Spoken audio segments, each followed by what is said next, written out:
Byzantine honey fritters. దీనికి కావాల్సిన ingredients ఒకసారి చూద్దాం. బ్రెడ్, కోడిగుడ్డు, మైదా పిండి, తేనె, మిరియాల పొడి, వెన్న. ఫస్ట్ మనకు కావాల్సిన షేప్లో బ్రెడ్ని కట్ చేసుకోవచ్చు. ట్రయాంగిల్స్ కట్ చేసుకోవచ్చు, లేదంటే స్క్వేర్స్ కట్ చేసుకోవచ్చు. నేనైతే స్క్వేరే చేద్దాం అనుకుంటున్నా.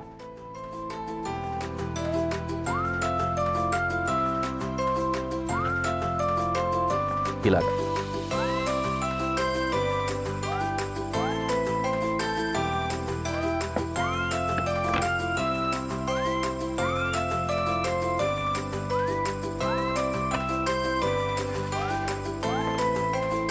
ఓకే.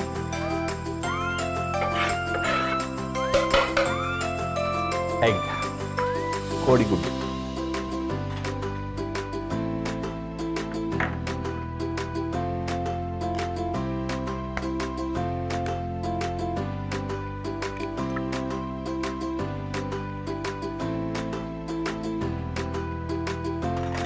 ఓకే. కోడిగుడ్డు చక్కగా విస్క్ చేసుకుందాం. జస్ట్ కొద్దిగా చేస్తే సరిపోతుంది, మళ్ళీ పిండేసి కలుపుకోవడమే. కోడిగుడ్డు ఇంకా మైదా పిండితోటి ఒక బ్యాటర్ రెడీ చేసుకుంటాం మనం ఇప్పుడు. ఓకే, ఇందులో మైదా పిండి వేస్తున్నాం.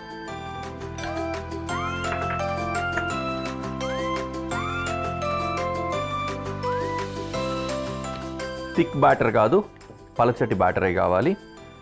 మనము ఏం చెప్తాం, మిర్చి బజ్జీ వేస్తాం కదా, మిరపకాయ బజ్జీలు చేసుకునేటప్పుడు ఏ విధంగా అయితే పిండి కలుపుకుంటామో ఇంచుమించు ఆ విధంగా కలుపుకోవాలి. ఇంకా కొద్దిగా పలచగా ఉంటేనే బెటర్. పోరింగ్ కన్సిస్టెన్సీ రావాలి, ఇట్లా పట్టుకుంటూ కాదు, కారుతూ ఉండాలి.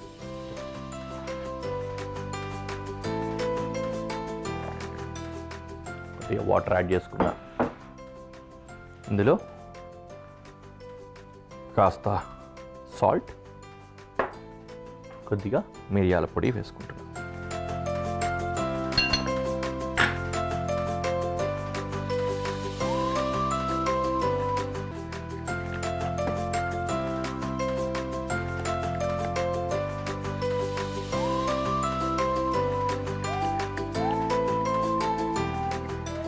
నీట్గా కలుపుకోవాలి, స్మూత్గా, గుల్ల లేకుండా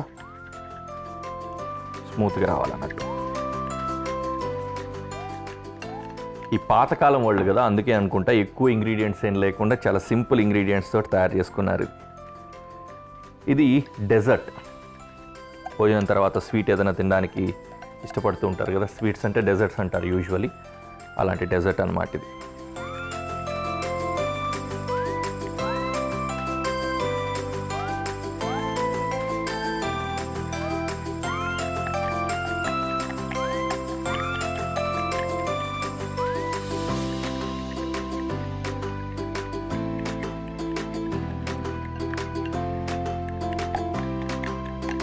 ఓకే, స్మూత్ చక్కటి బ్యాటర్ రెడీ అయిపోయింది. ఇప్పుడు పొయ్యి వెలిగించి పెనం పెట్టుకుందాం. వేడైన తర్వాత కుక్ చేసుకుందాం.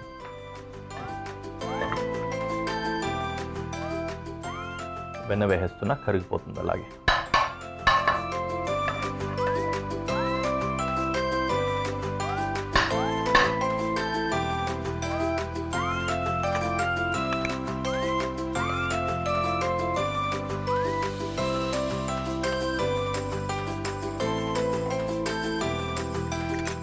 బైజాంటిన్ ఎంపైర్ గురించి మనం తెలుసుకుంటూ ఉన్నాం కదా.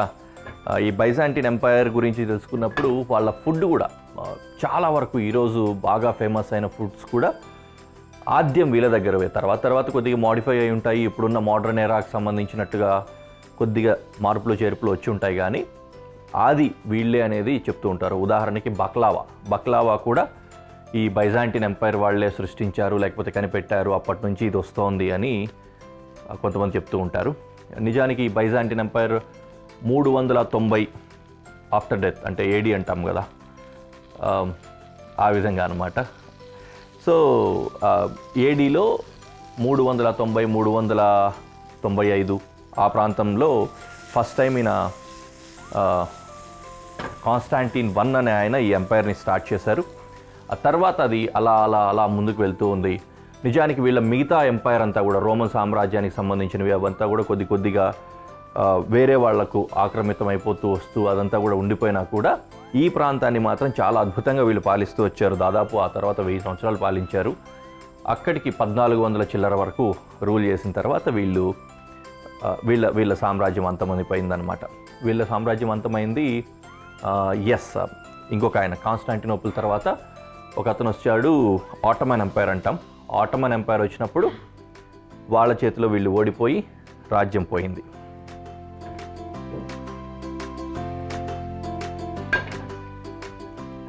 ఓకే, బటర్ వేడికి పోయింది. Now we will do fritters. Just ఇట్లా నానబెట్టి ఇలా కాట్ చేసి కాల్చేసుకోవాలి.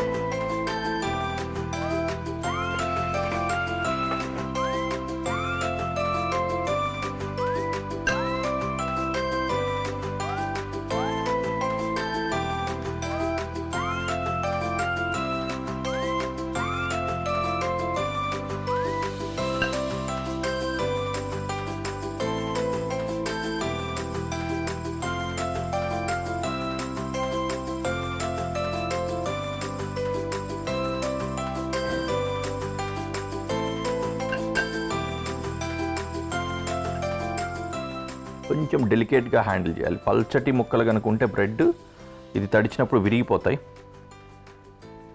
కొంచెం దొడ్డుగా ఉన్న బ్రెడ్ ముక్కలు తీసుకునేది ఒకటి సజెషన్. రెండోది హ్యాండిల్ విత్ కేర్.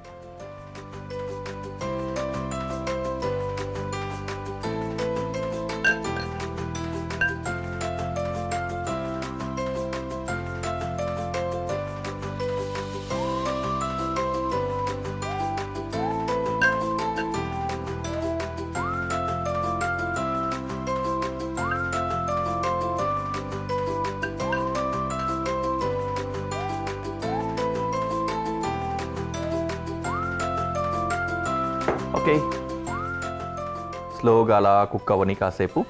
ఒకవైపు నీట్గా కుక్ అయిన తర్వాత రెండో వైపు ట్విస్ట్ చేసుకుందాం.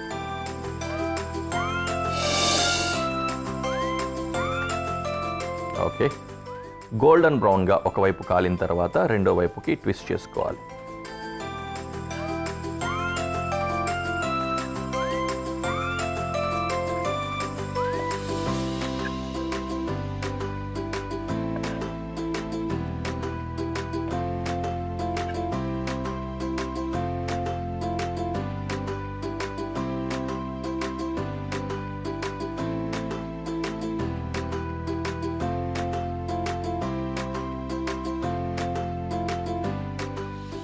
లైక్ దట్ ట్విస్ట్ చేసాము. రెండో వైపు కూడా కాలిపోతుంది. ఇప్పుడు ఈ విధంగా డిష్ రెడీ అయిపోయింది.